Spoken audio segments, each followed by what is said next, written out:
So we're going to do a few demos in a minute, but we're just kind of the big ask really that we've done all the work because we've all been affected by the 2007 floods, and this is an answer back to the community to say we've seen the Environmental Agency do their work to protect you guys.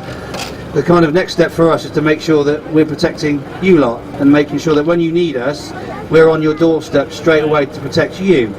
Our big ask to you guys is please fill our collection tins. Any guy with an orange jacket for rescue or flood rescue or a Southwester blue or red t-shirt, please donate graciously, because we've now got to support this. Flood water could be in a high street and the boat would be deployed. This boat has been designed specifically with Yamaha in mind, that we've had a special engine built. It's not like a normal boat outboard motor. In a second we're going to grab you and we're going to pull you into the boat. 2 meters. As you can see in the water, we've got one person. That could be you today, tomorrow, next year. That could be you being asking for rescue, asking me to help. And at the moment the water's moving about 4 knots, 5 knots, nice and steadily, and it's all quite comfortable. But you've seen the devastation of what can happen when that flow of water comes through. But what does that water mean to you guys? Well, kind of this really. 3 mile an hour of water can carry a load on your legs at about 150 newtons per second on your legs, and the kind of speed of water that attaches in fast moving water is it double the speed, and you quadruple the velocity that's impacting on either you or the car that you've driven into the flood water. So kind of 3 mile an hour to 150 newtons on you at the body. You go to so what does this boat mean for us then? It's been designed to have an engine on back like a two-stroke, any other two-stroke engine. And what it's been given with Yamaha, working very closely with Yamaha, is the first time you've seen in your community a special engine with a brand new rescue plot specifically designed for this condition. His crew are all trained, competent crew, and where we sit, we're sitting under a national governing body with Surf Lifesaving, so they've been really good to make sure that these guys aren't just flood water rescue technicians and rescue boat operators and incident managers, they're also to the level of community first responder trained. So Surf Lifesaving helped us under their clinical guidance to make sure that these guys aren't just putting in all this training here, but they're also competent in spinal management, trauma, using defibrillators, and making sure that that patient gets the best aftercare as possible. As you can see, he's come alongside. If he misses, like potentially he could do, he has to make a decision to come round again. Give himself some space and come round. And this is sometimes can happen. It doesn't matter how good the operator is and what's going on. It might mean that they have to go around again to make it happen.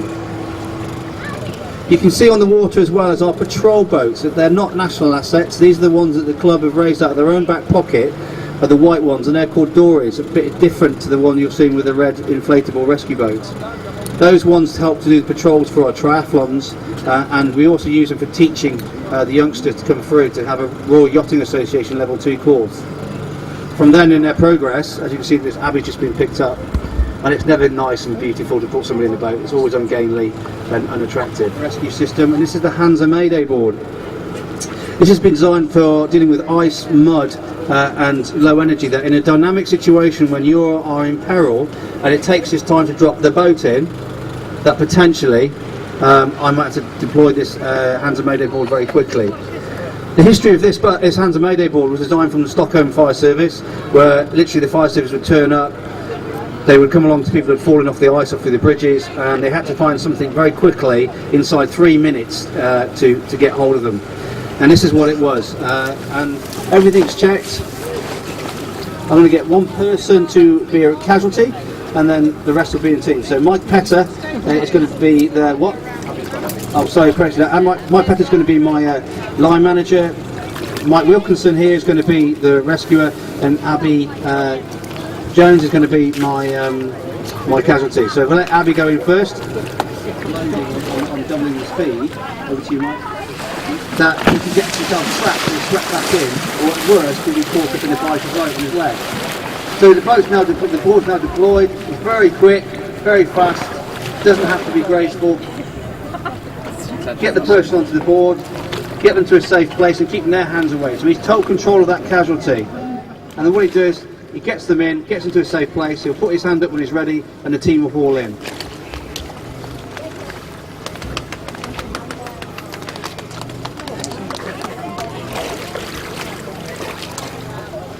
So that's that rescue, and that's very quick. Now, one of the worst and dangerous rescues for us to make is the actual swimmer. One of the rescue teams are going to have to swim in and deploy themselves to get into water.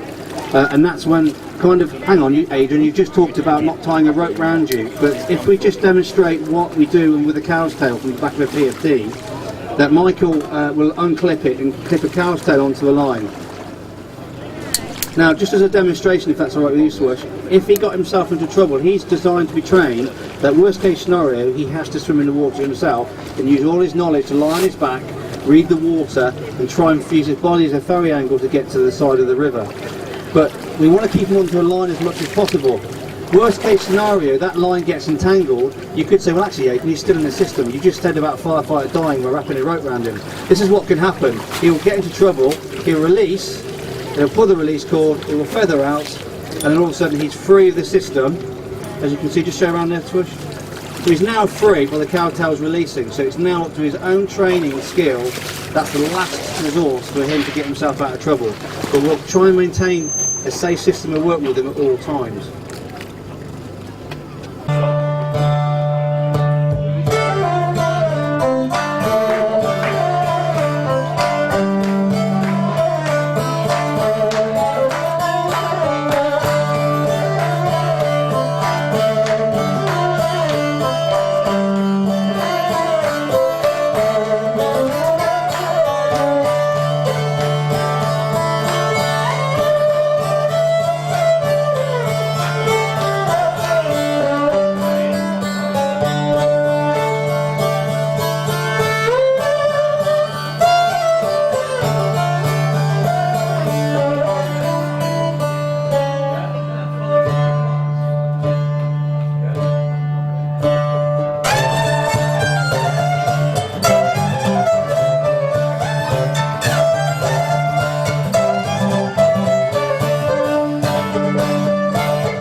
Thank